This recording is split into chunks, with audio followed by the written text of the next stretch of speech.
எனக்காய் கருதுவார், என்னை பூசிப்பார், என் தேவைகள் எல்லாம் சந்திப்பார், துன்ப நாளில் கைவிடாமல் தம் சிறகின் நிழலில் மறைப்பார் என்கிறதான பாடல். எனக்காய் கருதுவார், என்னை போஷிப்பார், எந்த தேவைகள் எல்லாம் சந்திப்பார், துன்ப நாளில் கைவிடாமல் தம் சிறகின் நிழலில் மறைப்பார். எனக்காய் கருதுவார், என்னை போஷிப்பார், எந்த தேவைகள் எல்லாம் சந்திப்பார், துன்ப நாளில் கைவிடாமல் தம் சிறகின் நிழலில் மறைப்பார். நம்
இன்னொரு பாடலை மாத்திரம் நாம் பாடுவோம். கிருபை இதே தேவ கிருபை இதே தாங்கி நடத்தியதே இயேசுவிலே பொன்னேசரிலே அகமகிழ்ந்தே நாம் ஆனந்திப்போம் என்கிறதான பாடல். கிருபையிதே தேவ கிருபையுதே கிருபையிதே தேவ கிருபையிதே தாங்கி நடத்தியதே இயேசுவிலே பொன்னேசரிலே அகமகிழ்ந்தே நாம் ஆனந்திப்போம். இயேசுவிலே சரிலே அகமகிழ்ந்தே நாம் ஆனந்திப்போம். அருயிரன்பராமே உடனே திவி பாதையிலே இயேசுவரே அருயிரன்பராய் எங்களுடனே திவ்ய பாதையிலே அனுதினமும் வழி நடந்தே அவரது நாமத்தில் காத்தனரே அனுதினமும் வழி நடந்தே அவரது நாமத்தில் காத்தனரே கிருபையிதே தேவ கிருபையிதே கிருபையிதே தேவ கிருபையிதே தாங்கி நடத்தியதே இயேசுவிலே பொன்னேசரிலே அகமகிழ்ந்தே நாம் ஆனந்திப்போம். பொன்னேசரிலே நாம் ஆனந்திப்போம். எத்தனையோ பரிசுத்தர்கள் மறைந்தே மகிமை சேர்ந்தனரே பூரணமாய் எத்தனையோ மறைந்தே மகிமை சேர்ந்தனரே காத்தனரே கத்தருமை கருணையினால் தூய சேவை செய்ய காத்தனரே கத்தருமை கருணையினால் தூய சேவை செய்ய கிருபையிதே தேவ கிருபையிதே கிருபையிதே தேவ கிருபையிதே தாங்கி நடத்தியதே இயேசுவிலே பொன்னேசரிலே நாம் ஆனந்திப்போம். இயேசுவிலே பொன்னேசரிலே அகமகிழ்ந்தே நாம் ஆனந்திப்போம். அன்பினகலமும் நீளமுயரமும் ஆழமும் அறிந்துணர அனுக்கிரகித்தார். அன்பினகலமும் நீளமுயரமும் ஆழமும் அறிந்துணர கிறிஸ்துவிலே ஒரு மனையாய் சிருஷ்டித்து நிறுத்தினார் அவர் சுதராய். கிறிஸ்துவிலே ஒரு மனையாய் சிருஷ்டித்து நிறுத்தினார் அவர் சுதராய். கிருபையிதே தேவ கிருபையிதே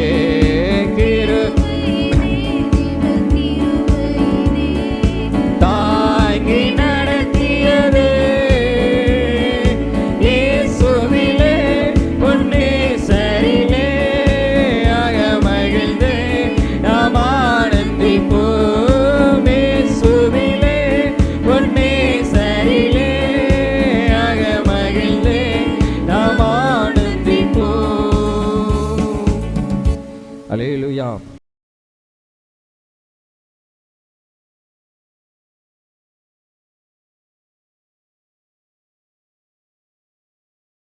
முன்பு கடைசியான 7 வாதைகளால் நிறைந்த 7 கலசங்களுடைய அந்த 7 தூதரில் ஒருவன் என்னிடத்திலே வந்து, நீ இங்கே வா, ஆட்டுக்குட்டியானவருடைய மனைவியாகிய மணவாட்டியை உனக்கு காண்பிக்கிறேன் என்று சொன்னான்.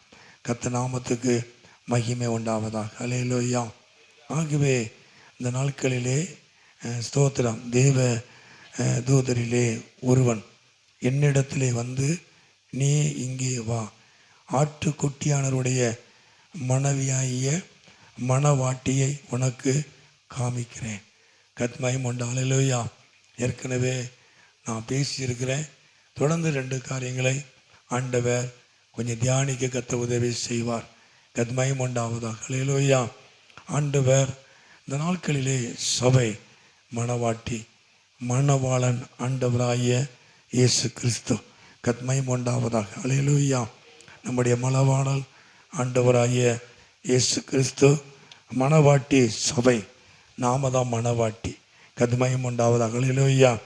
ஆகவே இந்த நாட்களிலே அந்த தேவதூதன் சொல்லுகிற காரியம் என்ன அப்படின்னா, நான் உனக்கு மணவாட்டியை நான் காமிப்பேன். கத்மயம் உண்டு. அல்லேலூயா.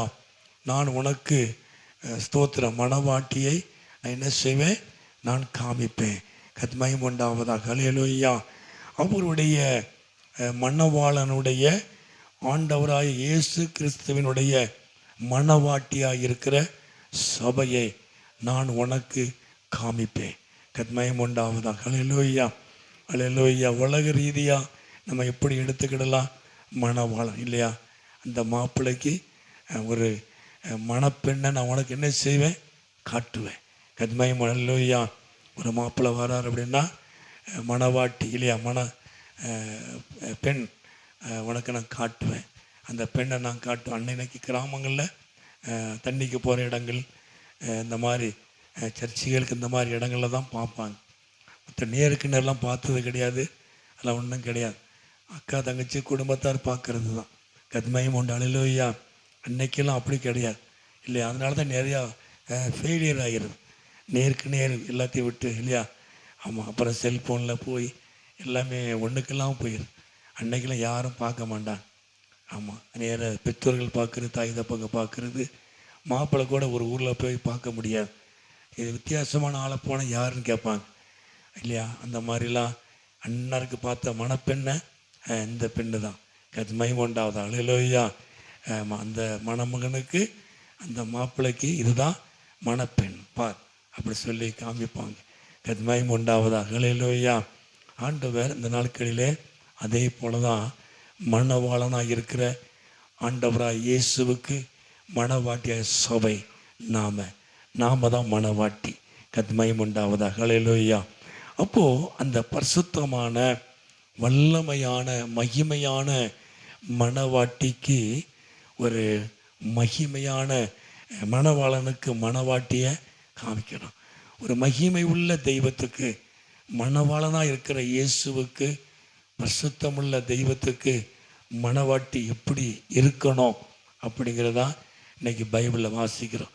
கத்மயம் உண்டாவதாக. அல்லேலூயா. இல்லையா? அந்த உலக ரீதியாக ஒரு வசதி உள்ள மாப்பிள்ளை அப்படின்னா ஒரு வசதி உள்ள இடத்துல தான் என்ன செய்வாங்க? ஆமாம், பார்ப்பாங்க. கத்மயம் உண்டா. அல்லேலூயா. எல்லாமே பணம் தான் இல்லையா? நாங்கள் ஒன்றும் எதிர்பார்க்கலை. ஆனால் நீங்கள் செய்கிறது என்ன செய்வீங்க? நீங்கள் தாராளமாக செய்வீங்க இல்லையா? அந்த வார்த்தை ஒரு வார்த்தை போதும். கத்மயம் உண்டா. அல்லேலூயா. அவன் ரட்சிக்கப்பட்டிருக்கிறானா இல்லையா? பெண்ணு ரட்சிக்கப்பட்டிருக்கா? பையன் ரட்சிக்கப்பட்டிருக்கானா? இயேசுவை அறிகிறானா? இயேசுவை அறிந்திருக்கிறானா? பைபிள் படிக்கானா? ஜெபம் பண்ணுறானான்னு பெண் வீட்லேயும் கேட்குறது இல்லை. அதே போல் பெண்ணு மணமகள் நல்லா படிச்சிருக்காள, அதுதான் பார்க்குறோம். ஏதாவது போடுவாங்களோ அதை தான் பார்க்குறோம். அந்த மணப்பெண் நல்லா சர்ச்சுக்கு ஒழுங்காக போவாளா? பைபிள் படிப்பாளா? நல்லா ஜெபம் பண்ணுவாளா? எவ்வளோ நேரம் ஜெபம் பண்ணுவா? எவ்வளோ நேரம் பைபிள் படிப்பா? அப்படிலாம் கேட்குறதே கிடையாது. கத்மயம் உண்டு. அல்லேலூயா. ஏதோ ஒரு மணப்பெண்ணை பார்க்குறோம் இல்லையா? நல்லா அழகாக இருக்குது, பையனுக்கு ஏற்ற பாடி இருக்குது. அதே போல் பெண் வீட்டுக்காரரும் பையன் நல்லா இருக்கான் இல்லையா? ஆமாம், நல்லா தளன்னு இருக்கான். வல்ல வண்டியெல்லாம் வச்சுருக்கான். இப்போ வண்டியெல்லாம் படுக்கிற மாதிரிலாம் வண்டி வந்துருக்கு. அந்த மாதிரிலாம் வண்டி நிறைய பேர்ப்பா. வண்டியெல்லாம் இப்படிலாம் முன்னால் இப்படி போனால் கம்பீரமாக இருக்கும் இல்லையா? இப்போ வண்டி படுத்து கிடக்கிற மாதிரி நான் பார்ப்பேன். என்ன படுத்து கிடக்கான் அப்படின்னு. கத்மயம் உண்டு. அல்லேலூயா. மாப்பிள்ளை படுத்து கிடக்கிற வண்டியெல்லாம் வச்சுருக்கார். ஆமாம், அப்படியே போகிற மாதிரிலாம் வச்சுருக்கார். அப்படியா? அப்படி கொடுத்தா அந்த மாதிரிலாம் நல்லா சாமியான பந்தல் மாதிரிலாம் முடி வெட்டியிருக்காரு அப்படிலாம் சொல்கிறோம். மகிமை உண்டாவதா? ஹல்லேலூயா. நம்ம இப்படிலாம் பார்த்து தான் நம்ம என்ன செய்கிறோம். ஆனால் ஆண்டவராக இயேசு கிறிஸ்து மகிமை உள்ள தேவன் இல்லையா? மகிமை உள்ள தேவன், பரிசுத்தம் உள்ள தேவன். அவர் அழகான தெய்வம். அந்த மணவாளனுக்கு, அந்த இயேசு கிறிஸ்துவுக்கு, அந்த மகிமையான இயேசு கிறிஸ்துவுக்கு மணவாட்டி சபை, சபன நாம தான் இல்லையா? கெட்டடம் கிடையாது, சபை கூடி ஆராதிக்கிற நாம தான். இந்த சபை, இந்த மணவாட்டி எப்படி இருக்கணும் அப்படிங்கிறதான் காரியம். மகிமை உண்டாவதாக. ஹல்லேலூயா. சரி, 19ஆம் அதிகாரத்தில் வெளிப்படுத்தின விசேஷம் 19ஆம் அதிகாரம் அந்த 7வது வசனத்தை நாம் வாசிப்போம். நாம் சந்தோஷப்பட்டு களி கூர்ந்து அவருக்கு துதி செலுத்த கடவுள் போ. அப்போது சபை, மணவாட்டி எப்படி இருக்கணும், மணப்பெண் எப்படி இருக்கணும், மணவாளனாய இயேசுவுக்கு அந்த மணவாட்டி எப்படி இருக்கணும் அப்படின்னா சந்தோஷப்பட்டு களி கூர்ந்து அவருக்கு என்ன செய்யணும்? துதி செலுத்த கடணும். மணவாட்டி மணவாளனை என்ன செய்யணும்? துதிக்கணும். ஆமாம், சபை என்ன செய்யணும்? துதிக்கணும், கர்த்தரை ஆராதிக்கணும். கர்த்தரை ஆராதிக்கிற ஆராதனை சபை. மணவாட்டி ஒரு கெட்டடம் அல்ல. நம்ம நினைக்கிற ஒரு கெட்டடம், இதில் ஒரு பெரிய கோபுரத்தை கட்டுறோம், ஏசியை மாற்றோம், அங்கங்கே ஸ்பீக்கரை செட் பண்ணுறோம், அப்படியாக்கும் இப்படியாக்கும். நமக்கு ஸ்பீக்கர் எல்லாம் நமக்கு தேவை இல்லையா? நம்ம ஆலயத்தை, இருக்கிற இடத்த நம்ம அழகுபடுத்துகிறோம், தவறான காரியம் அல்ல. ஆனால் அது சபை அல்ல, அது கூடி ஆராதிக்கிற ஒரு இடம். இது மகிமை உண்டாவதாக. ஹல்லேலூயா, ஹல்லேலூயா. ஆண்டவராக இயேசு வரும்பொழுது இந்த கெட்டடம் இங்கே தான் இருக்கும். இங்கே இருக்கிற ஸ்பீக்கரு, ஃபேன் எல்லாம் இங்கே தான் இருக்கும், எதுவும் போகாது. ஆனால் இங்கே இருக்கிற மக்கள் தான் போகணும். மகிமை உண்டாவதாக. ஹல்லேலூயா. மணவாளன் வரும்பொழுது மணவாட்டி சபை எடுத்துக்கொள்ளப்படும், அவருக்கு உகந்த ஜனங்கள் எடுத்துக்கொள்ளப்படுவார்கள். அப்போ மணவாட்டி, மணப்பெண் எப்படி இருக்கணும், சபை எப்படி இருக்கணும் அப்படின்னா அது எப்பொழுது என்ன செய்யணும்? சந்தோஷமாக இருக்கணும், துதி செலுத்தணும். சந்தோஷப்பட்டு களி கூர்ந்து அது என்ன செய்யணும்? அது துதி கர்த்தரை ஆராதிக்கணும். சபை கர்த்தரை ஆராதிக்கிற ஒரு ஆராதனையில் இருக்கணும். கடந்த நாட்களில் எப்படி ஆராதனை எப்படி நடத்தணும், எப்படி ஆராதிக்கணும்னு சொன்னேன் இல்லையா? அதாவது சந்தோஷமாக இருக்கிறது மட்டும் கிடையாது, நம்முடைய தேவைகளை சந்திக்கப்படும் பொழுது நம்ம சந்தோஷமாக பாட்டு பாடி இல்லையா துதிக்கிறது மாத்திரமல்ல, இல்லை நமக்கு பிடிக்காதவங்க கெட்டு போகும் பொழுது ஒரு பாட்டுலாம் வரும் இல்லையா? அவங்களுக்கு அதெல்லாம் வந்திருக்கு அப்படின்னா ஒரு பாட்டு வரும், ஒரு அப்படிலாம் கிடையாது. ஆராதனை என்பது கர்த்தரை முன்னிறுத்தி அவரை ஆராதிப்பது, எந்த சூழ்நிலையும் கர்த்தரை ஆராதிப்பது. சந்தோஷமாக இருக்கிறது மாத்திரமல்ல, நம்ம எதிர்பார்க்குற காரியங்கள் நடக்கிறது மாத்திரமல்ல. நாட்கள் அவங்களுக்கு நான் சொன்னேன் இல்லையா? அப்போஸ்தலர் நடவடிக்கைகள் வசனத்தை நான் 16ஆம் அதிகாரத்தில் சொன்னேன். அவங்க கட்டப்பட்டு அடிக்கப்பட்ட சூழ்நிலையிலையும் என்ன செஞ்ச பவுலும் சீலாவும் கர்த்தரை ஆராதித்தார்கள். இக்கட்டான நேரத்திலையும் தேவனை மகிமைப்படுத்தினார்கள். தேவனை ஆராதித்ததுனால அவங்க சிறையிருப்பை கர்த்தர் மாற்றினார். இடைவிடாத ஆராதனை. சிங்கத்தின் வாய்கள் கட்டப்பட்டது. பிரச்சனையான நேரத்தில் கர்த்தரை துதிக்கும் பொழுது, கர்த்தரை ஆராதிக்கும் பொழுது எதிராக இருக்கிற சிங்கத்தின் வாய்களை கட்டுவார். உனக்கு விரோதமாய் பேசுகிற வாய்கள், விரோதமாய் செயல்படுகிற காரியங்கள் கட்டப்படும். கர்த்தரை ஆராதிக்கணும், அதுதான் மெயின். சபை, மணவாட்டி, மணப்பெண் எப்படி இருக்கணும் அப்படின்னா தெய்வத்தை ஆராதிக்கணும், மனவிட்டு ஆராதிக்கணும் இல்லையா? எவ்வளவு கஷ்டங்கள், வேதனைகள் இருக்கும் இல்லையா? கஷ்டம் இல்லாமல் கிடையாது. நாங்களும் கஷ்டம் இல்லைன்னு வெளியே சொல்ல முடியாது, சொல்கிறதே கிடையாது இல்லையா? ஆமாம், சொல்கிறதே கிடையாது. ஆனால் அவ்வளவு நெருக்கத்திலையும் கர்த்தரை ஆராதிக்கிற ஆராதனை கதுமையும் உண்டாவது. ஹல்லேலூயா. ஆராதிக்கிற ஈசு ஆராதனை நடத்துவது பெரிய கஷ்டம். தம்பி நடத்துகிறான்னா கஷ்டப்பட்டு தான் நடத்தணும். அவ்வளோ சீக்கிரமாக நடத்த முடியாது. ஆட்களை ஒருமுகப்பட்டு அவ்வளோ சீக்கிரமாக நடத்த முடியாது. சில ஆட்கள் அப்போ தான் விளையாண்டுக்கிட்டு இருப்பாங்க, சில ஆட்கள் அப்போ தான் செல்ஃபோனை நோண்டிக்கிட்டு இருப்பாங்க. இப்போ அப்படி கிடையாது, ஆரம்ப நாட்களில் இருந்தது. நம்ம ஆராதனை நடத்துறவங்க பார்த்த உடனே சங்கடமாக தெரியும். ஆராதனைக்கு அந்த இது வராது, அதிலே பார்த்து டென்ஷன் ஆகிக்கிட்டே இருக்கு. ஆராதனை நடத்துவது பெரிய காரியம். எவ்வளோ கஷ்டங்கள், எவ்வளோ பிரச்சனை இருந்தாலும் கர்த்தரை ஆராதிக்கிற அனுபவங்கள் கத்மயம் உண்டாவது. அல்லேலூயா. அப்போ மணவாட்டி சபை எப்படி இருக்கணும், மணப்பெண் எப்படி இருக்கணும், சந்தோஷமா இருக்கு, கள்ளி கூறணும் இல்லையா. ஒரு பெண் பேசி முடிச்ச உடனே சந்தோஷமா இருப்பாங்க இல்லையா. அதில் ஒரு அழகு வரும், உலகிரியா சொல்கிறேன், ஒரு உடம்பு வந்துடும் இல்லையா. பேசி முடிச்சோன்னு ஒரு கலகலப்பு வந்துடும் இல்லையா. அதெல்லாம் மாறணும். நம்ம ரட்சிக்கப்பட்ட உடனே ஆண்டவராக இயேசுவை நம்ம என்ன செய்யணும், சிரித்த முகத்தோடு முழு இருதயத்தோடு நம்ம என்ன செய்யணும், கர்த்தரை துதிக்கணும், களி கூறணும், கர்த்தரை ஆராதிக்கணும். கர்த்தர் நாமத்துக்கு மகிமை உண்டாவதாக. அல்லேலூயா, அல்லேலூயா. வாசிப்பாங்க எரேமியா 33ஆம் அதிகாரம் அந்த 11 வாசிங்க. எரேமியா 33ஆம் அதிகாரம் அந்த 11வது வசனம். 33:11 எரேமியா 33:11 வசனம் 11. இன்னும் களிப்பின் சத்தமும் மகிழ்ச்சியின் சத்தமும் மணவாளனின் சத்தமும் மணவாட்டின் சத்தமும் சேனைகளின் கர்த்தரை துதியுங்கள், கர்த்தர் நல்லவர், அவர் கிருபை என்றும் உள்ளது என்று சொல்லுகிறவரின் சத்தமும் கர்த்தருடைய ஆலயத்துக்கு ஸ்தோத்திர பலிகளை கொண்டு வருகிறவர்களின் சத்தமும் கேட்கப்படும் என்று கர்த்தர் சொல்லுவோம். கர்த்தர் சொல்லுகிறார், அவர்கள் முன்னிருந்தது போல் இருக்கும்படி தேசத்தின் சிறையிருப்பை திருப்புவேன் என்று கர்த்தர் சொல்கிறார். இந்த ஆராதனையில் என்ன நடக்கு அப்படின்னா சிறையிருப்பை ஆண்டவர் திருப்புகிறார். ஆமென் சொல்லுவோமா. அல்லேலூயா. நம்ம ஆராதிக்கிற ஆராதனை, ஸ்தோத்திர பலி, பண்டிகை இல்லையா, நம்ம காணிக்கை கொண்டு வருகிற அந்த ஆராதனை, இதெல்லாம் ஒரு ஆராதனை. இதெல்லாம் ஒரு ஆலயத்தில் ஒரு ஆராதனையில் இருக்கும். ஆலயத்தில் சண்டை இருக்கக்கூடாது இல்லையா. சண்டைகள் சில இடத்துல சண்டைகள்லாம் இருக்கும். ஆராதனை முடிஞ்சோடனே சண்டைகள்லாம் வந்துடும். ஆனால் நம்ம சபையில் அப்படிலாம் கிடையாது. கத்மயம் உண்டாவது. அல்லேலூயா. அல்லேலூயா. ஆண்டவரை ஆராதிக்கிற இடம் இல்லையா. கர்த்தரை ஆராதிக்கிற ஆராதனை நமக்கு இருக்கும், நமக்குள்ள இருக்குமானால் நம்முடைய சிறையிருப்பை ஆண்டவர் திருப்புகிறார். சிறையிருப்பு, மணவாளியின் சத்தம், மணவாளியின் சத்தம், மணவாட்டின் சத்தம். நம்ம கர்த்தரை ஆராதிக்கும் போது மணவாளி சும்மா இருக்க மாட்டார், அவரு நமக்கு பதில் செய்வார்.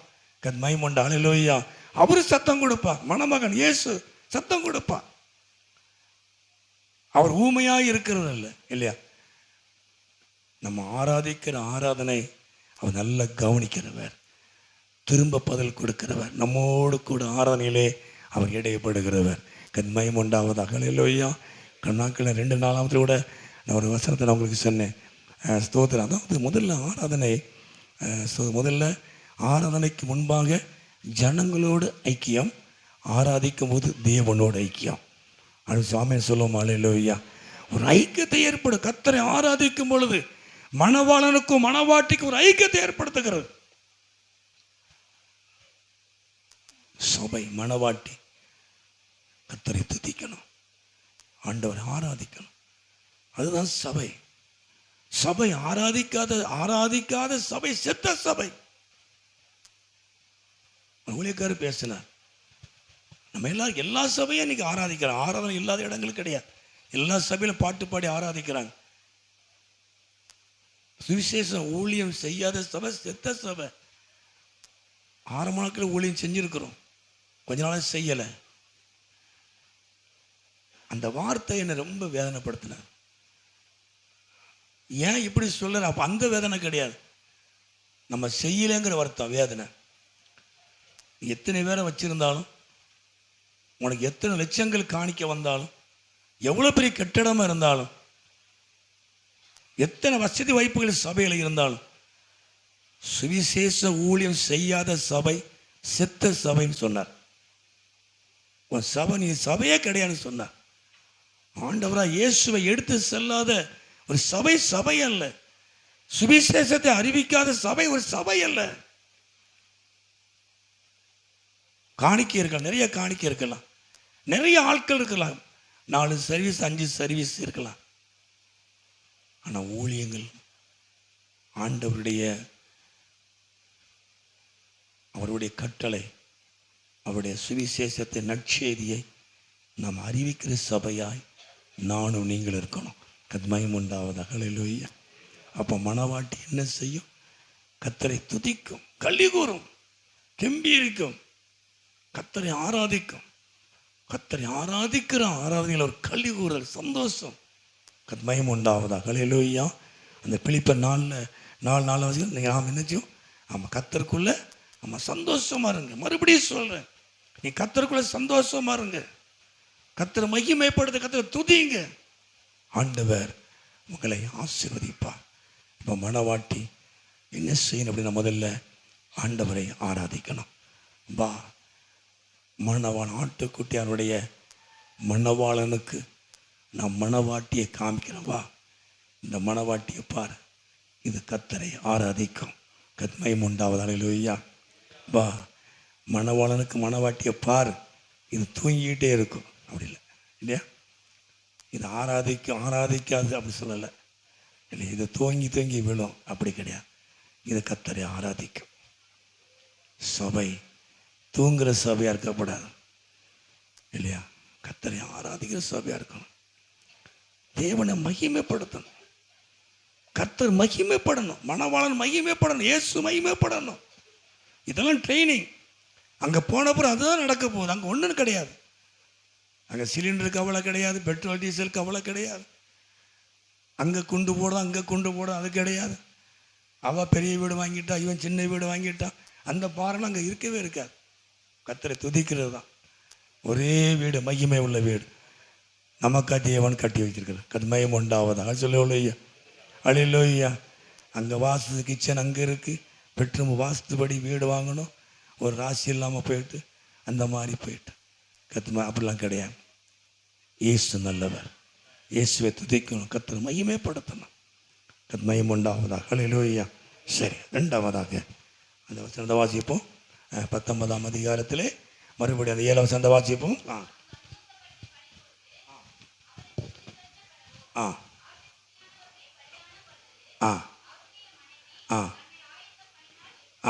போதும். ரெண்டாவது, ஆட்டுக்குட்டியானவருடைய கல்யாணம் வந்தது.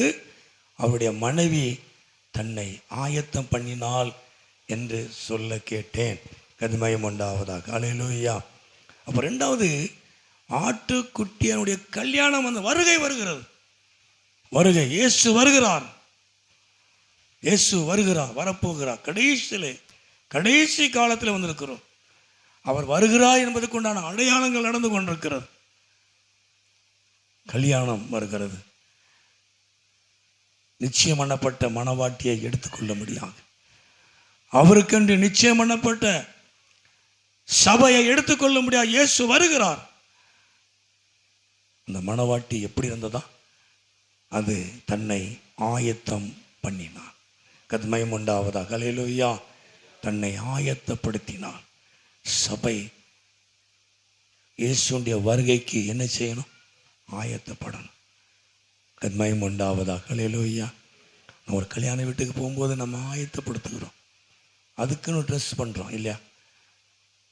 நம்ம சர்ச்சுக்கு வரும்போது ஒன்றுக்கு இல்லாத ட்ரெஸ் பண்ணிட்டு வருவோம். வெளியில் போகும்போது நல்ல ட்ரெஸ் பண்ணணும் இல்லையா? அப்படி சில ஆட்கள் இருப்பாங்க. ஒரு ஆள் கேட்டான், அவங்க வீட்டில் கஷ்டமாக இருக்கும் பொறுத்தது. நான் சொன்ன கஷ்டம்லாம் ஒன்றும் கிடையாது.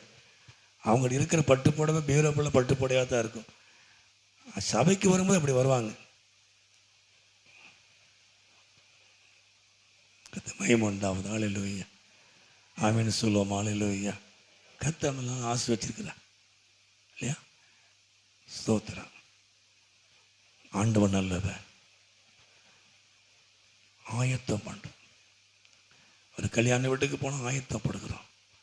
ஒரு ஊருக்கு போனால் ஆயத்தப்படுகிறோம்.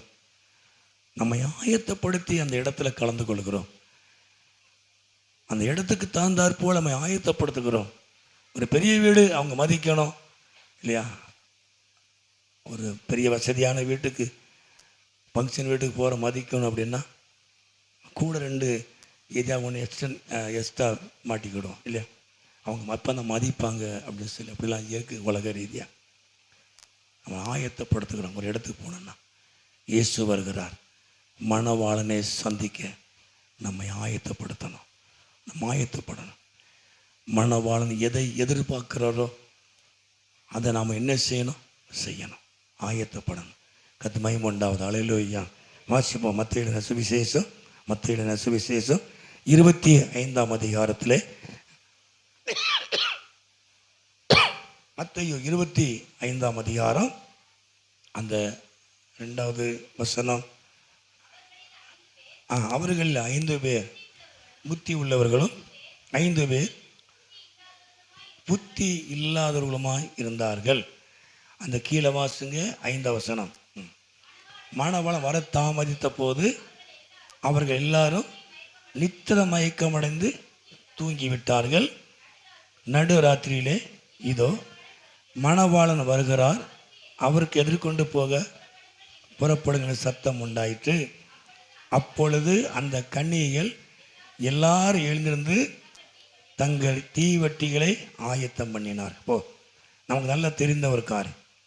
அப்போது 10 பேரில் 5 பேர் புத்தி உள்ளவர்கள், 5 பேர் புத்தி இல்லாதவர்கள். அப்போ எல்லாரும் தான் சந்திக்க போகிறாங்க, இயேசுவை சந்திக்க, மணவாளனை சந்திக்க போகிறாங்க. ஆனால் 5 பேர் ஆயத்தம் இல்லாதவர்களாக இருந்தார்.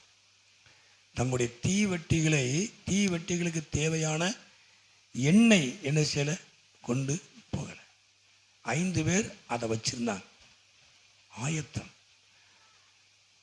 அப்போ ஆண்டவராக இயேசுடைய வருகையில் நம்ம ஆயத்தப்படணும். அப்படின்னா அந்த எண்ணெய்க்கு நிறைய காரியங்கள் சொல்லலாம். என்ன அபிஷேகம் இல்லையா, ரட்சிப்பு இருக்கணும். அபிஷேகம் நம்முடைய வாழ்க்கையில் அபிஷேகம் இருக்கணும். கர்த்தமயம் உண்டாவதா. ஹல்லேலூயா. நம்முடைய வாழ்க்கை எப்பவும் கர்த்தருக்காக பிரகாசிக்கிற ஒரு வாழ்க்கையாக என்ன செய்யணும், இருக்கணும். கர்த்தனாவது மயம் உண்டாவதா. ஹல்லேலூயா. 5 பேர் ஆயத்தப்படுத்தப்பட்டவர்கள், ஆயத்தமாக இருந்தாங்க. மணவாளனுடைய வருகைக்கு ஆயத்தமாக இருந்தாங்க. எல்லாரும் தூங்கிட்டாங்க, 10 பேரும் தூங்கிட்டாங்க. வர தாமதிக்கிற பொழுது 10 பேரும் தூங்கிட்டாங்க, நித்திரை போயிட்டாங்க. வந்துட்டாருன்னு சொன்ன உடனே 10 பேர் எழுந்தாங்க. ஆனால் 5 பேர் மாத்திரமே ஆயத்தத்தோடு கூட என்ன செஞ்சாங்க, இருந்தாங்க. நாம் என்னைக்கு இயேசு மணவாளன் வந்தாலும் அவருக்கு நாம் என்ன செய்யணும், எப்பவும் ஆயத்தமாக இருக்கணும். அடுத்த நான் ரட்சிக்க இன்னும் 4 வருஷம் கழித்து நான் ரட்சிக்கப்படுவேன். இன்னும் 4 வருஷம் கழித்து ஞானஸ்நானம் எடுப்பேன். இன்னைக்கு ராத்திரி வந்தால் நம்ம கைவிடப்பட்டக்கூடாது. அவர் விரும்புகிறபடி நம்ம தகுதியாக இருக்கணும், பரிசுத்தமாக இருக்கணும். கத்மயம் உண்டாவதாக. அலசுலோலையா, அலையிலோயா. நான் சொன்ன வந்தேன் 60 வயசுக்கு மேலே நான் சர்ச்சுக்கு வரும். நான் சொன்னாலும் 28 வயசில் சொன்னவன், 25 வயசில் சொன்னவன். என்னைக்கு எனக்கு 60 வயசு ஆகுது அன்னைக்கு சர்ச்சுக்கு வருவேன். 28 வயசில் மரணத்தோடு போராட வேண்டிய சூழ்நிலை, ஒழுங்காக சர்ச்சுக்கு போனேன்.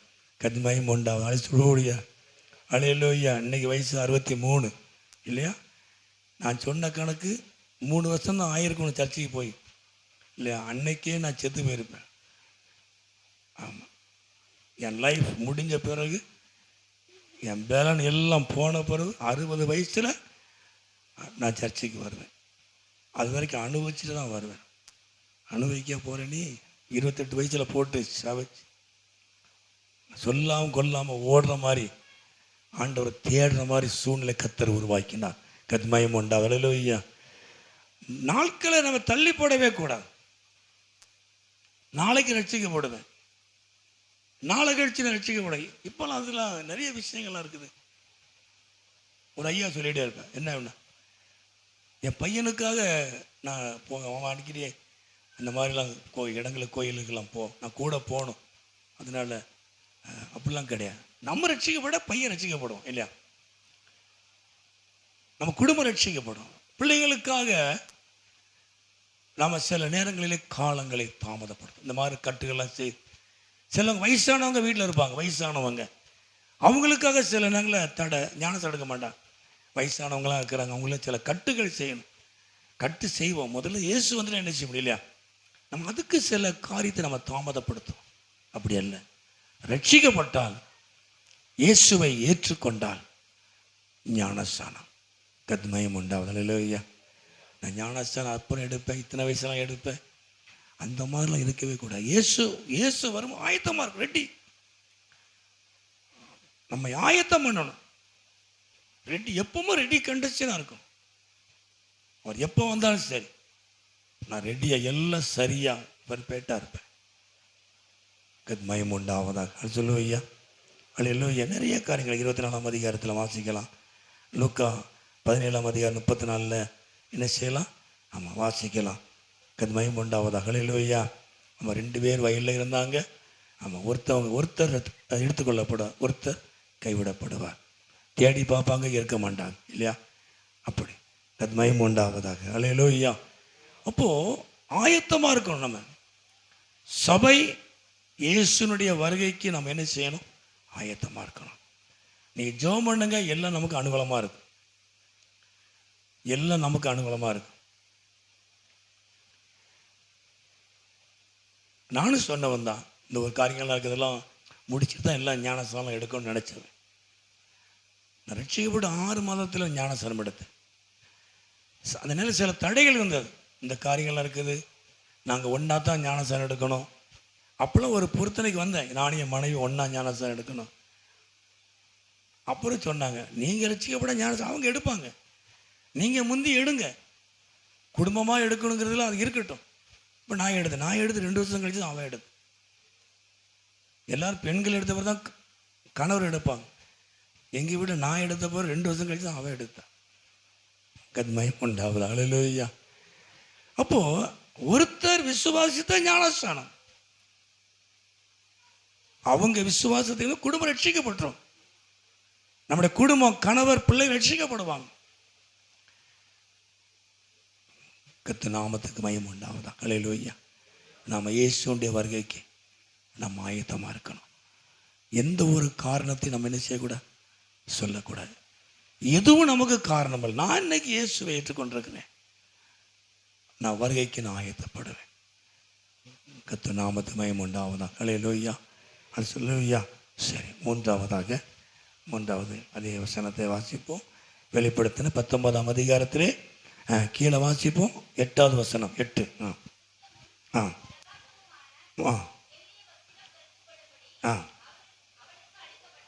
போதும். மறுபடியும் சுத்தமும் பிரகாசமான மெல்லிய வஸ்திரம்.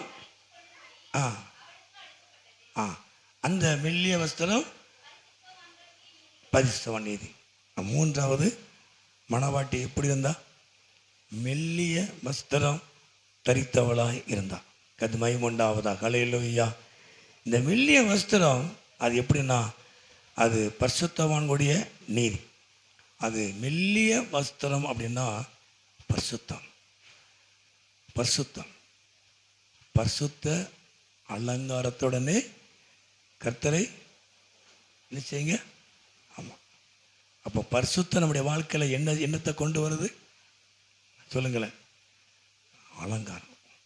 ஒரு பெரிய மேக்கப் இல்லையா? ஆமாம். மேக்கப் பண்ணுற ஆளெல்லாம் தேடி போக வேண்டாம். பரிசுத்தமாக இருந்தால் உங்கள் முகம் பைட்டார். நம்ம எவ்வளவுதான் மேக்கப் பண்ணாலும் சரி, கர்த்தருடைய பிள்ளைகளை பார்க்கும் பொழுது அப்படி பிரைட்டாக இருக்கும். முகம் அப்படியே அழகா. ஆமாம், அவ்வளவு அழகாக இருக்கும். மகிமை உண்டாவதாக. அல்லேலூயா. அப்போ 3வது சபை மணவாட்டி எப்படி இருந்தாங்க? ஆமாம், மெல்லிய வஸ்திரம், பரிசுத்தம், நீதி உள்ள வாழ்க்கை வாழ்ந்தார்கள். நீதி உள்ள ஒரு வாழ்க்கை, பரிசுத்தமுள்ள ஒரு வாழ்க்கை, பரிசுத்தமாய் வாழணும்.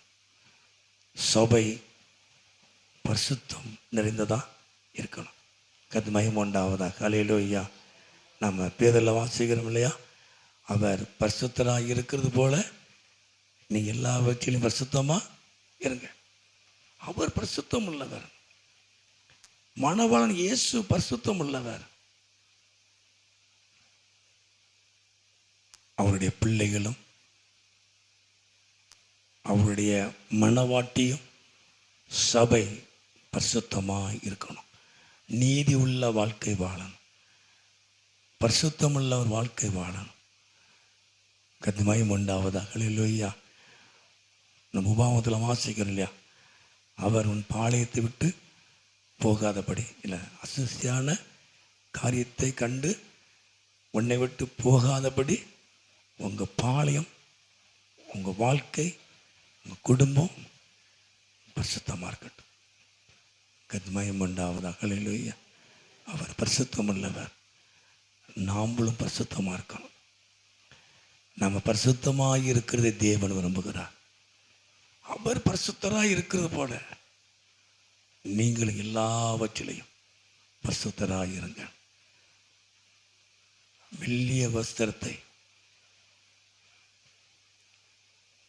நம்ம எந்த வஸ்திரம் தரித்தாலும் வயிற்று நமக்கு யூனிஃபார்ம். திருவிருந்த ஆராதனைக்கு நம்ம அப்படி வரலாம் இல்லையா? அது ஒரு பெரிய அர்ப்பணிப்பு தான். சிபிஎம் எல்லாம் பார்த்தீங்கன்னா எல்லாம் ஒயிட்டில் தான் இருப்பாங்க. பழைய சபையில், ஆதிகால சபையில் ஒயிட்டில் தான் கத்திர ஆராதிச்சாங்க. அப்போ நம்ம அதுக்கு நான் பெரிய இது பண்ணலை. நான் கர்த்தருடைய பந்திக்கு நம்ம ஒயிட்டில் இருக்கலாம். வயிற்று கலந்த ஏதாவது என்ன செய்யலாம். கணவர் ரட்சிக்கப்படலை அப்படின்னா நம்ம மாற்றிக்கொள்ளலாம். கத்மயம் உண்டாவதாக. ஹல்லேலூயா. அதுக்காக அது பரிசுத்தம்னு சொல்ல முடியாது. ஒரு அடையாளத்தை காட்டுக்கணும், அவ்வளோதான். நம்முடைய இருதயம் பரிசுத்தமாக இருக்கும், நம்முடைய எண்ணங்கள் பரிசுத்தமாக இருக்கும், நம்முடைய பார்வை பரிசுத்தமாக இருக்கணும், நம்முடைய வாய் பரிசுத்தமாக இருக்கணும். கத்மயம் உண்டாவதாக. ஹல்லேலூயா. கனி பைபிள் படி. நீ குழந்தைய வச்சு பேசல, பைபிள் உன் கையில் இருக்கணும்.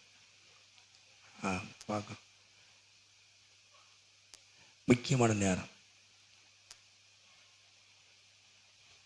ஆமீன் சொல்லுமா? ஹல்லேலூயா. ஹல்லேலூயா. பரிசுத்தமாக இருக்கும். கத்மயம் உண்டாவதாக. ஹல்லேலூயா. வசனம் உண்டு, வாசிங்க. நம்ம எபேசியரில் ஸ்தோத்திரம். எபேசியர் 5ஆம் அதிகாரம் அந்த 27 வாசிப்போம். எபேசியர் 5:27. கரை திரை முதலானவைகள் ஒன்றும் இல்லாமல் பரிசுத்தமும் பிள்ளையற்றதுமான மகிமை உள்ள சபையாக அதை தமக்கு முன் நிறுத்தி கொள்வதற்கு தம்மை தாமே அதற்கு இயேசு ஒப்பு கொடுத்தார். அவருடைய வருகையில் பரிசுத்தமும் பிள்ளையற்றதுமான மகிமை உள்ள சபையாக, மகிமை உள்ள சபையாக அவருக்கு முன்னால் நிறுத்துவதற்கு அந்த மகிமை உள்ள இயேசு நமக்காக இரத்தம் சிந்தினார். கத்மயம் உண்டாவதாக. ஹல்லேலூயா. ஹல்லேலூயா. இயேசுவின் இரத்தம் நம்முடைய வாழ்க்கையில் ஜெயம் கொடுக்கக்கூடியது மாத்திரமல்ல, அவருக்கு முன்னால் நிறுத்தக்கூடிய அந்த பரிசுத்தத்தை, அந்த தகுதியை அது தருகிறது. நம்ம இன்னைக்கு இயேசுவின் இரத்தம் ஜெயம், இயேசுவின் இரத்தம் ஜெயம், ஜெயம் கொடுக்கிறது. அசுத்தத்திலிருந்து ஜெயம் கொடுக்கணும். அசுத்தத்தை டச் பண்ணிடவே கூடாது. அதை தொட்டுட்டா அப்படின்னா விடவே விடாது. அது தொடாத வரைக்கும் பிரச்சனை இல்லை. லேசா நோண்டி பார்ப்போமேன்னு லேசா ஒரு ஓரத்தை தொட்டாலும் வாழ்க்கை ஒன்றும் இல்லாமல் போயிடும்.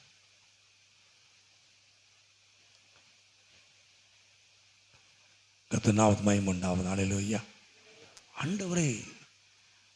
ஆண்டவரை தேடிட்டு இன்னொரு காரியத்துக்கு நாம் என்ன செய்யக்கூடாது, போயிடக்கூடாது. குறி கேட்கறது, இதெல்லாம் சாபம். இயேசுவை விட பெரிய காரியம் எதுவுமே கிடையாது. சவுல் கர்த்தரை தேடாம அஞ்சனம் பார்க்கறது தேடினான்.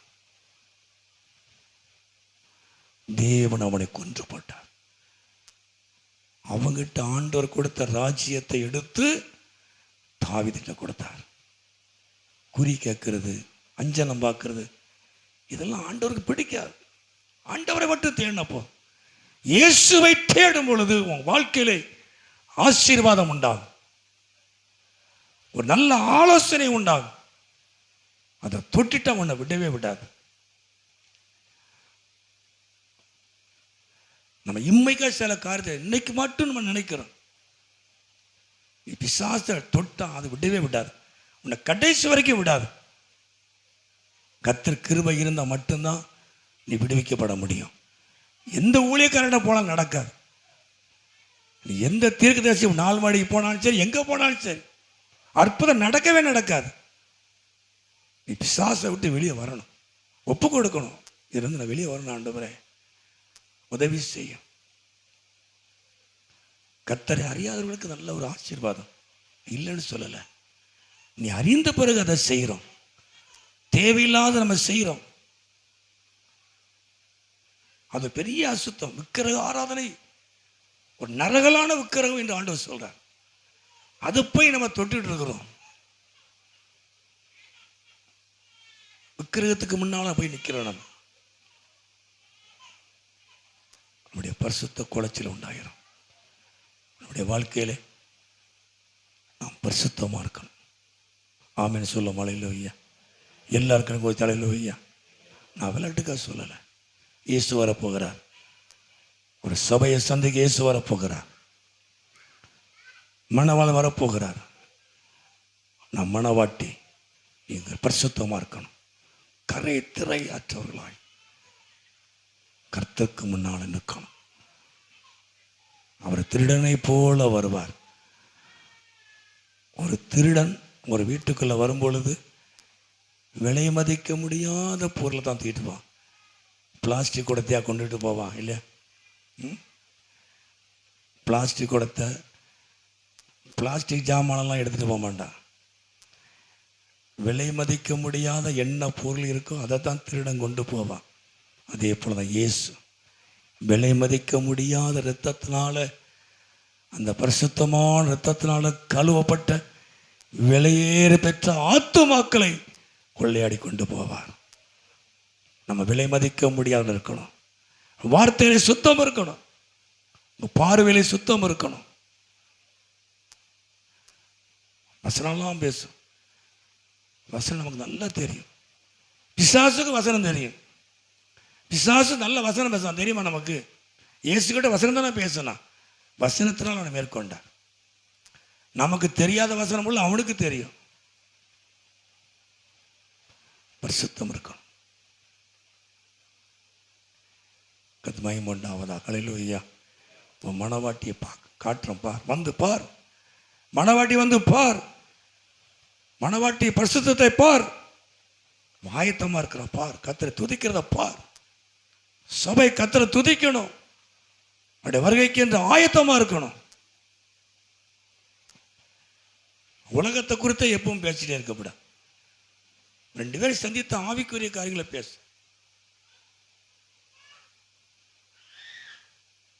கர்த்தர் நாமத்துக்கு மகிமை உண்டாவதாக. அல்லேலூயா. பரிசுத்தம். கர்த்தருக்கு மகிமை உண்டாவதாக. அல்லேலூயா. அல்லேலூயா. ஆண்டவர் நம்ம தெசலோனிக்கர் 3:13 வாசிக்கிறோம் இல்லையா? 1 தெசலோனிக்கர் 4:3-7 வாசிக்கிறோம். வேசிய மார்க்கத்துக்கு விலகிருங்கள். ஆண்டவர் உங்களை விட்டு போகாதபடி அசுசியான காரியத்தை கண்டு உங்களுக்கு வாசம் அணுகிற தெய்வம் இயேசு உங்களை விட்டு போகாதபடி உங்க பாளையம் சுத்தமா இருக்கட்டும். ஆமென் சொல்லாமா? அல்லேலூயா. அல்லேலூயா. அல்லேலூயா. நான் சமயத்தில் நினைக்க அழுதுருக்கிறேன். அந்த நடத்துதல் இல்லை அப்படின்னு நான் அழுதுருக்கிறேன்.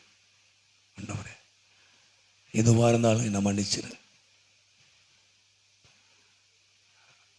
எனக்குள்ள அந்த வார்த்தை கேட்க வரணும். ஒரு வார்த்தை வசனத்தை பார்த்தா தொடர்ந்து அந்த வசனம் வந்துக்கிட்டே இருக்கணும். எனக்கு நான் அதை எதிர்பார்ப்பேன். வண்டியில் போன மாதிரி இருக்கும், ஒரு இடத்துல உட்கார்ந்த மாதிரி இருக்கும். அந்த வசனத்தை பார்த்துக்கிட்டே இருப்பேன். இந்த வசனம் வரலை அப்படின்னா, தடையாகுதுன்னா ஆண்டவரை கேட்கணும். தாங்க ஆண்டவரை, குற்றங்கள் குறைகளை அந்த கிருபையாய் மன்னிச்சிருங்க. பேதுரு பாவியான மனுஷனா, என்னை விட்டு போயிடும் எப்போ சொன்னா? பேதுரு எப்போ சொன்னா சொல்லுங்க? நிறைய தடவை பிரசங்கம் பண்ணியிருக்கேன். அந்த 5ஆம் அதிகாரம் லூக்கா இல்லையா? பாவியான மனுஷன் என்னை விட்டு போயிடும் எப்போ சொன்னா? நன்மையை பெற்ற பிறகு, 2 படகு நிரம்பின பிறகு, அவன் தேவையெல்லாம் சந்திக்கப்பட்ட பிறகு பாவியான மனுஷன் தேவையெல்லாம் சந்திக்கப்படும். ஒரு சாட்சி, நான் ஒரு படகு தான் கேட்டேன், இயேசு எனக்கு 2 படகு கொடுத்தார். நான் இவ்வளோதான் கேட்டேன், எனக்கு இவ்வளோ கொடுத்தார். எனக்கு 100 ஆத்மா தான் வேணும்னு கேட்டான், எனக்கு 200 ஆத்மா தந்திருக்கார். எனக்கு ஒரு பெரிய ஊழியத்தை தந்திருக்கிறார். அப்படி இல்லை, நான் பாவியான மனுஷனை விட்டு போய் தேவன் சில நேரங்களில் இந்த வசனம் ரொம்ப நாள் கழிச்சு ஆண்டவர்கிட்ட பேசினார், சொன்னார், நமக்கு நிறைய அற்புதம் செய்வார். இன்னைக்கு நான் சொல்றேன், அதிசயத்தை செஞ்சுக்கிட்டே இருப்பார். நாம் எதுலையாவது ஒன்றில் தேவனுக்கு பிரியமில்லாத காரியத்தில் இருப்போம். அதை உங்களுக்கு சொல்கிறேன். நாம் அதை நியாயப்படுத்தக்கூடாது. கர்த்தர் நம்மளை ஆசீர்வதிக்காரே, ஜெபத்தை கேட்குறாரு, நம்ம கேட்டெல்லாம் தாராரு, நமக்கு ஒரு குறையும் கிடையாது. ஆனால் அந்த குறை நமக்குள்ளே இருந்துக்கிட்டே இருக்கும் இல்லையா? அதை நாம தான் சரி பண்ணணும். எல்லாம் இருக்குது. இப்போ நம்ம தடைப்பட, இப்போ நான் இருக்கேன், நானும் ஏற்பட்டிருக்கேன், நானும் அந்த கருத்தில் இருந்திருக்கிறேன். ஒரு காரியம் தடைப்பட்டு, ஆண்டவரை என்னை மன்னிச்சிருங்க, ஏதாவது மன்னிச்சிருங்க, இந்த காரியத்தை செய்யுங்க ஆண்டவரே, எனக்கு தடையெல்லாம் மாற்றுங்கப்பா, என்னை நான் கேட்டிருக்கிறேன். சின்னங்களை நம்ம என்னை மன்னிச்சிருங்கன்னு சொல்லாமலே நிறைய காரியத்தை நம்ம வாழ்க்கையில் செய்வார். ஆனால் அவர் மன்னிக்கிற காரியம் ஒன்று நமக்குள்ளே இருக்கும். 2 படகு நிரம்பின உடனே, பாவியான மனுஷன் என்னை விட்டு போயிரு, வா, உன்னை மனசில் பிடிக்காம என்னைக்கு நாம் ஒப்பு கொடுப்போமோ அப்போ தான் கர்த்தர் பயன்படுத்துவார். ஆமென்னு சொல்லுவோமா? அல்லேலூயா. உலக ரீதியான ஆசீர்வாதம் வரும், அது என்ன பெரிய காரியம். எல்லாம் ஆசீர்வாதப்பட்டு, யாருக்கு வீடு இல்லை, யாருக்கு பங்களா இல்லை இல்லையா? சாரையை வடிக்கிறவனுக்கு 6 வீடுலாம் வச்சு வச்சிருக்கோம். இது நம்ம அதை அவங்க ஆசீர்வாதம், அது ஆசீர்வாதம் கிடையாது. நம்ம அதை தான் கணக்கு போடுறோம். அவங்களுக்கு இவ்வளோ காரியம் கேட்பா, அவங்க தான் ஆசீர்வதிக்கப்பட்டான், அப்படிலாம் கிடையாது. 2 படகு நிரம்பினால், பாவியான மனுஷனா, நான் ஒரு பாவி ஆண்டவரேன்னு சொன்ன உடனே, இயேசு பயப்படாத, வா, என் கூட வா, நான் உன்னை மனுஷரை பிடிக்க உன்னை மாற்றுவேன். கர்த்தர் அவனை பயன்படுத்துவதற்கு அவனை அழைத்தார். என்னைக்கு நம்ம ஒப்பு கொடுக்குமோ அன்னைக்கு தான் கர்த்தர் பயன்படுத்துவார். எல்லாம் இருக்கும், திறமைகள் இருக்கும், எல்லாம் இருக்கும். தேவன் பயன்படுத்தணும் அப்படின்னா ஒப்பு கொடுக்கணும். சகையு பார்க்குன்னு தானே சொன்னா, நீ வான்னு சொன்னார் ஏசு, உன் வீட்டுக்கு வாரேன்னு சொன்னார். நீ ஒப்பு கொடு, அப்போ தான் உன் வீட்டுக்கு வருவேன்னு சொன்னாரா? சொல்லவே இல்லை. நீ உன்னை சரி பண்ணு இல்லையா? நீ நிறையா வட்டிக்கெல்லாம் வாங்கி நிறைய வச்சிருக்க, மக்கள் எல்லாம் நீ என்ன செஞ்சிருக்கிற? ஆமாம், நீ வேதனைப்படுத்தியிருக்க. நீ எல்லாத்தையும் ஒப்பு கொடு, திரும்ப தாரேன்னு சொல்லு, நான் உன் வீட்டுக்கு வரேன்னு அப்படி சொல்லவே இல்லை. வா, உன் வீட்டுக்கு வரேனா, நான் ஒரு பாவி ஆண்டவரே, நான் ஒரு பாவி. இயேசு நீ பாவின்னு சொல்லவே இல்லை, நான் உன் வீட்டுக்கு வரணும்னு தான் சொன்னார். தன்னை ஒப்பு கொடுத்தான். நான் வாங்கினதெல்லாம் திருப்பி கொடுத்துருது, ஆண்டவரே என்னை மன்னிச்சிருங்க ஆண்டவரே. வீட்டுக்கு வரவே இல்லை, வாரேன்னு தான் சொன்னார். நீ உன்னை ஒப்பு கொடுன்னு சொல்லவே இல்லை. சில விஷயத்தை தேவன் சொல்லாவிட்டாலும் நாம தான் ஒப்பு கொடுத்து சரி பண்ணிக்கிடணும். ஆமென்னு சொல்லுவோமா? அல்லேலூயா. நியாயப்படுத்தக்கூடாது. கர்த்தர் ஆசீர்வதிக்கிறார், என் ஊழியத்தை ஆசீர்வதிக்கிறார். நான் ஜெபம் பண்ண அற்புதம் நடக்கு, அதிசயம் நடக்கு, கர்த்தரை பயன்படுத்துகிறார். எனக்குள்ள தேவன் விரும்பாத காரியம் ஒன்று இருக்குமானால், ஆண்டவரை என்னை மன்னிச்சிருங்க, கரம் பிடித்து நடத்துவார், இன்னும் பயன்படுத்துவார். சில விஷயத்தை ஆண்டவர் சொல்ல மாட்டார், நம்மளை சொல்ல வைப்பார். சொல்லணும். எவ்வளவு ஆசீர்வாதம் தந்திருக்கிறாரு. இன்னும் நமக்கு அந்த ஒரு விஷயம், பிரியமில்லாத காரியம் இருக்கிறத அதை விடணும். தேவன் அதை விரும்புகிறார். கண்மயம் உண்டாவது. அல்லேலூயா. சரி, அதான் சொல்றாரு இல்லையா, அற்புதம் செய்கிறாரு. அப்புறம் ஆலயத்தில் அவனை பார்க்காரு. அற்புதம் செஞ்சு முடிஞ்சிட்டு ஆலயத்தில் பார்க்குற, இனி பாவம் செய்யாது. இந்த வார்த்தை நல்லா இருக்கா? அவனுக்கு அற்புதம் நடந்துட்டு, அவன் விரும்புகிற பிரகாரம் அற்புதம் நடந்துட்டு, அதிசயம் நடந்துட்டு, இப்போ ஆலயத்தில் இயேசு சந்திக்கிறார். மறுபடியும் சந்திக்கிறவன் ஆலயத்தில் பார்க்கும்போது சொல்கிறாரு, நீ நல்லா இருக்கியாப்பா, உடம்பா நல்லா இருக்கா, ஒழுங்கா கோயிலுக்கெல்லாம் வாரியா, தசமங்கலம் ஒழுங்கா குடிக்கியா, இனி பாவம் செய்யாத, இனி தொடாத, இனி பாவம் உனக்கு கேடானது ஒன்று வராதபடி பாவம் செய்யாத. இதெல்லாம் இந்த டிமாண்டை முதலே பண்ணியிருக்கலாம்ல. நீ பாவம் செய்வியா, செய்ய மாட்டியா, ஒப்பு கொடுப்பியா, நாம சொல்லுவோம் நீ ஒப்பு கொடு, நீ அதை செய்யாத, அங்கே போகாத, இங்கே போகாத, நான் ஜெபம் பண்ணிட்டா ஆண்டவர் அற்புதம் செய்ய நாம சொல்லுவோம். இயேசு சில நேரங்களில் எதையும் கேட்க மாட்டார், அற்புதம் செஞ்சிருவார். அற்புதம் செஞ்ச பிறகு தேவன் விரும்புகிற பிரகாரம் நம்முடைய வாழ்க்கை இருக்கணும். ஆமென்னு சொல்ல இல்லையா?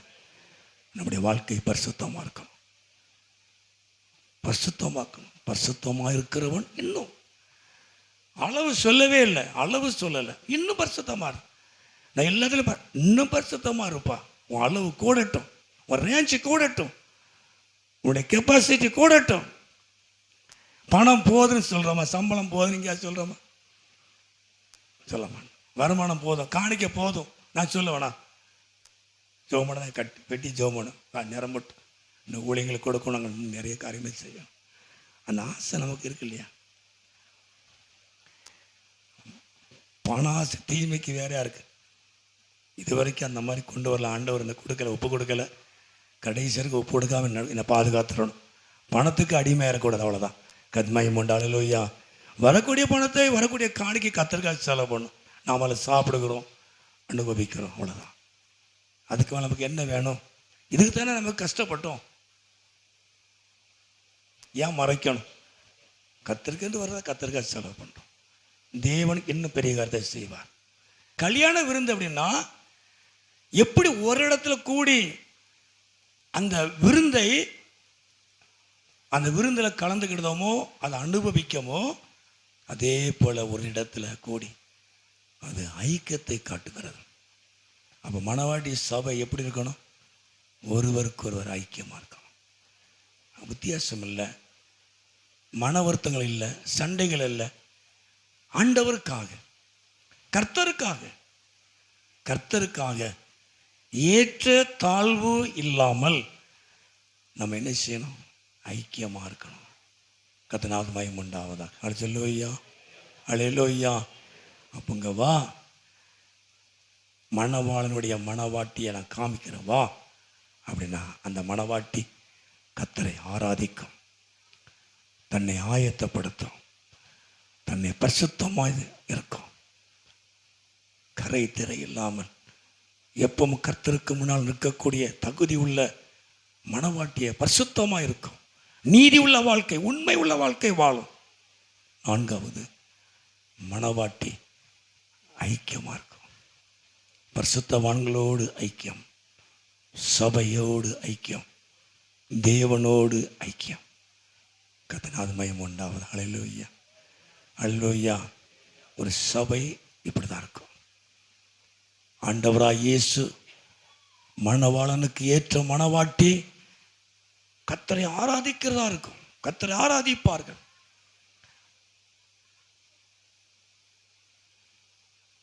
கர்த்தர் மகிமை தன்னை ஆயத்தப்படுத்துவார்கள். ஆயத்தமாக இருப்பாங்க, பரிசுத்தமாக இருப்பாங்க, நீதி உள்ள வாழ்க்கை, உண்மை உள்ள வாழ்க்கை. சபை உண்மையா இருக்கணும், சபை உண்மையா இருக்கணும். ஊழியக்காரங்களாகி நான் உண்மையா இருக்கணும், பிரசங்கம் பண்ற நான் உண்மையா இருக்கணும், கேட்கிற நீங்க உண்மையா இருக்கணும், சபை உண்மையா இருக்கணும், இந்த தேவ சபை உண்மையா இருக்கணும், கொடுக்கிற காணிக்கை சரியா செலவு பண்ணணும், வரக்கூடிய காணிக்கை நான் சரியா செலவு பண்ணணும், தேவன் விரும்புகிறபடி செலவு பண்ணணும். வரக்கூடிய காணிக்கைக்கு நான் கணக்கு கொடுக்கணும். பெட்டி நிரம்பும், இல்லைன்னு சொல்லலை, மறுநாளுக்கு நிரம்பும். நான் சின்ன டப்பா வச்சிருந்தோம். நாம் தேவனுக்கு உண்மையாக இருக்கணும். நீதி உள்ள வாழ்க்கை வாழணும். நம்ம செய்கிற வேலையில் உண்மையாக இருக்கணும். நம்ம பார்க்குற வேலையில் உண்மையாக இருக்கணும். தொழிலில் உண்மையாக இருக்கணும். நம்முடைய குடும்ப வாழ்க்கையில் உண்மையாக இருக்கணும். நம்முடைய தொழிலில் உண்மையாக இருக்கணும். குடும்ப வாழ்க்கையில் உண்மையாக இருக்கணும். சபையில் உண்மையாக இருக்கணும். உண்மை உள்ள வாழ்க்கை மனவாட்டி. அதுதான் மனவாட்டி. இயேசுடைய வருகையில் அதுதான் காணப்படும். ஐக்கியமாக இருக்கும். பிரித்து ஆளுகிற காரியம் அல்ல, பிரித்து விடுகிற காரியம் அல்ல. பிரிந்து கிடக்கிறதை ஒருமுகப்படுத்துவது, கட்டி சேர்ப்பது, அதுதான் முக்கியம். ஒரு குடும்பம் கட்டப்படணும். குடும்பத்தை பிரித்தரக்கூடாது. சபைக்கு வர்ற ஜனங்களை பிரித்தரக்கூடாது. ஒன்று சேர்க்கணும். ஒருங்கிணைத்து போவது தேவன் அதை விரும்புகிறார். எதையாவது ஒன்று சொல்லி அப்படி விட்டுறக்கூடாது. சொல்ல நாங்களே சும்மா தான் சபைக்கு போகிறோம், நீங்கள் பக்கத்தில் போங்க, என்னையே கூப்பிட்டு போங்கன்னு சொன்னது. இப்படி ஆட்களை வச்சு நம்ம எப்படி சாப்பாடு நடத்த முடியும்? நாங்களே சும்மா தான் போயிட்டு இருக்கிறோம். எல்லா பிள்ளைகளும் அரசாங்க வேலைக்கு போயிட்டு சும்மா போயிட்டு இருக்கோமா? எல்லா பிள்ளைகளும் அரசாங்க வேலையில் இருக்கு. நாங்களே சும்மா தான் போகிறோம், நீங்கள் பக்கத்தில் போங்க, கூட்டிகிட்டு போங்கன்னு சொன்னது. எனக்கு ஃபோன் பண்ண கூட அவர் ஆட்டோ அனுப்பி நான் கூப்பிட்டு வந்திருப்பேன். நமக்கு கிடைச்ச ஆட்களை பாருங்க. ஆத்துமாக்களை ஆதாயப்படுத்துவார். வாங்க, என்னோடு வாங்க, அந்த ஆசிவை என்னோடு வாங்க. ஒரு ஐக்கியப்படுத்துவது. ஒரு பிரச்சனை இருந்தால் அதை சரி பண்ணி பரவாயில்ல, அவன் நினைக்காதீங்க, நம்ம சகோதரன் நம்ம சகோதரி எல்லாம் ஒன்று நினைக்காதீங்க, விட்டு கொடுங்க, வாங்க சபைக்கு வாங்க, கர்த்தரை ஆராதிப்போம். இயேசு வரப்போகிறார். நமக்குள்ள வீம்பு வேண்டாம், நமக்குள்ள பிரச்சனை வேண்டாம், விட்டு கொடுப்போம். ஆபிரகாம் விட்டு கொடுத்தான். குடும்பத்தில் விட்டு கொடுக்கிறோம். குடும்பம் பிரிஞ்சிடக்கூடாது. கணவன் மனைவி சொல்லிட்டே இருப்பான், அவன் என்னதான் அவன் அப்படி செஞ்சிருக்க கூடாது, அவன் அப்படி செஞ்சிருக்க கூடாது, இப்படி சொல்லி சொல்லி டென்ஷன் ஆகிட்டே இருப்பான். பரவாயில்ல, உன்னுடைய கணவர் உன்னுடைய மனைவி பரவாயில்ல, ஒத்து போங்கப்பா, பிள்ளைகள் ஒத்து போங்கப்பா. ஒரு குடும்பத்தை நம்ம சேர்க்க முயற்சி பண்ணணும். ஒரு குடும்பம் கட்டப்படணும். அதுதான் கிறிஸ்தவ வாழ்க்கை. குடும்பத்தை பிரிச்சிடக்கூடாது, ஐக்கியப்படுத்துவது. இதுதான் மனவாட்டியுடைய வேலை. சபை ஐக்கியப்படுத்தணும். நாம் ஐக்கியமாக இருக்கணும். நாம் ஐக்கியம் இல்லாட்டா நம்ம அப்படி தான் இருப்போம். அந்த வேலை தான் செஞ்சுக்கிட்டு இருப்போம். குடும்பத்தை சில ஆளுக்கு சேரக்கூடாது. இந்த கட்சியில் இருக்கிற மாதிரி குடும்பம் சேர்ந்துட்டு நம்ம பொழப்பு போயிடும். அவங்க பிரிஞ்சு இருந்தால் தான் நம்ம கதை ஓடும். இங்கேயும் கொஞ்சம் பேசிக்கிட்டு இங்கேயும் கொஞ்சம் பேசிக்கிட்டு பிசாசு பிரிக்கிற ஆவி. அது ஒருங்கிணைக்கணும். சபை மனவாட்டி ஒருங்கிணைந்து செயல்படும், ஐக்கியப்படுத்தும். பிரிந்து கிடந்தாலும் ஒருமுகப்படுத்தும். கோவப்படாதீங்க, வருத்தப்படாதீங்க, விட்டு கொடுங்க. யார் அது? நம்ம கூட ஆராதிக்கிற பிள்ளை தானே. யார் அது? உங்களுக்கு சகோதரி இல்லையா, உங்கள் மாமா, உங்கள் மச்சான் இல்லையா, உங்கள் தங்கச்சி. இப்படிதான் அப்படி பேசி ஒருங்கிணைக்கணும். ஒருங்கிணைந்து போகிற காரியம் மனவாட்டி அப்படிதான் இருக்கும். ஆண்டவர் ஆசீர்வதிப்பார். கன்மயம் உண்டாவது. அல்லேலூயா, அல்லேலூயா. நம்முடைய சபை நானும் நீங்களும் இயேசுவுக்கு மனவாட்டி. இது கிறிஸ்துவனுடைய சரீரம். அவர் வரும் பொழுது அவர் விரும்புகிற பிரகாரம் சபையாகிய நாம் காணப்படும் பொழுது அவருடைய வருகையிலே காணப்படுவோம். அதுதான் மனவாட்டி. கர்த்தர் நம்மை ஆசீர்வதிப்பார். ஜெபமுனோமா எல்லாரும். அல்லேலூயா, துதிக்கிறோம். கர்த்தர் நல்லவர், அவன் நன்மை செய்கிறார். எல்லாரும் அப்படியே எளிமை நிற்போம். எல்லாரும் எளிமை நின்று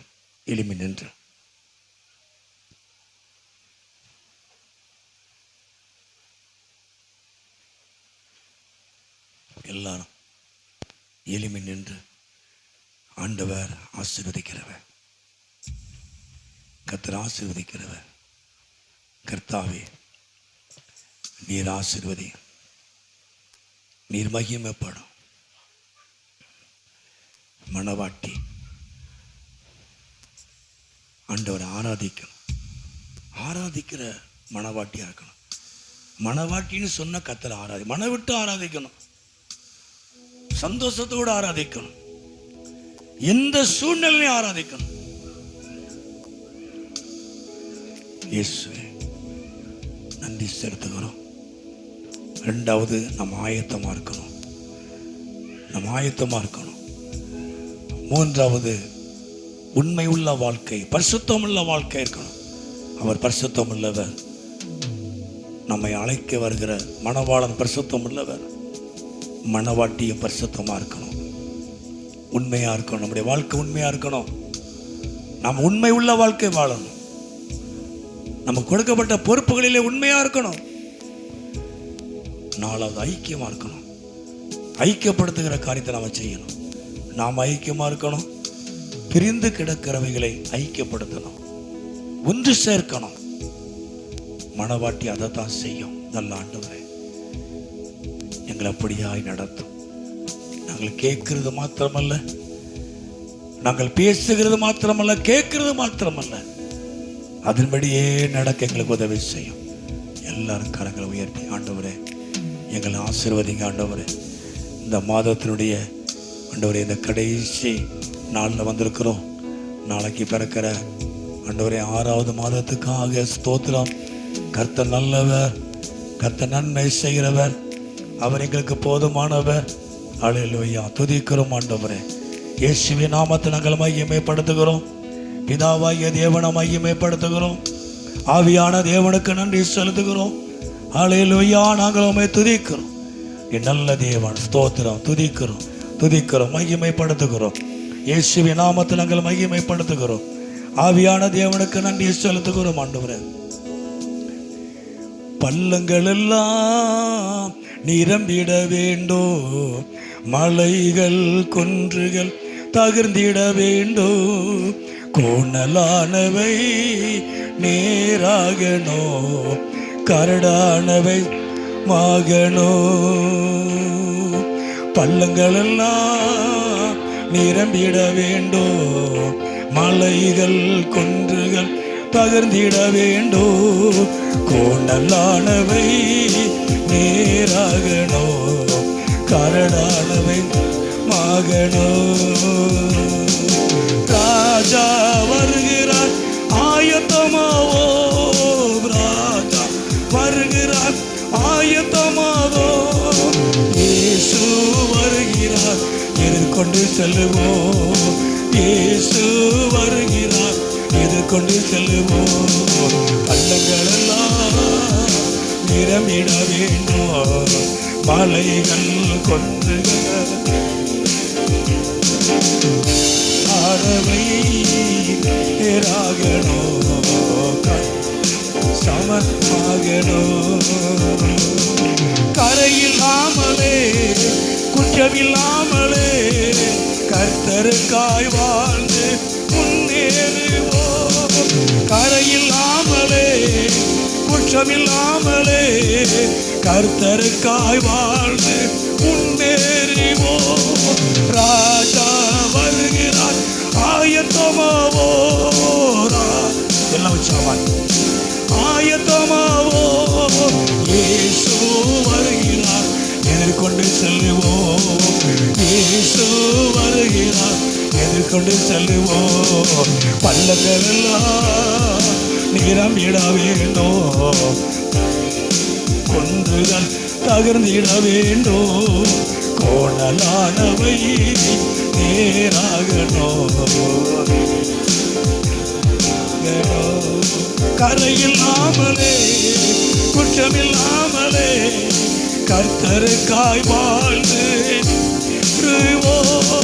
கரையில்லாமலே குற்றமில்லாமலே கர்த்தருக்காய் முன்னேறுவோம். ராஜா வருகிறார், ஆயத்தமாவோ. ராஜா இயேசு வருகிறார், எதிர்கொண்டு செல்லுவோம். இயேசு செல்லுவோம். பள்ளங்கள் எல்லாம் நிரம்பிட வேண்டும், மலைகள் குன்றுகள் தகர்ந்திட வேண்டும், கோணலானவை நேராகனோ, கரடானவை ஓரி மலவா சக்கரணி வாழவா. கர்த்தாவை எங்களை ஆயத்தப்படுத்துங்க, எங்க சபையை ஆயத்தப்படுத்துங்க.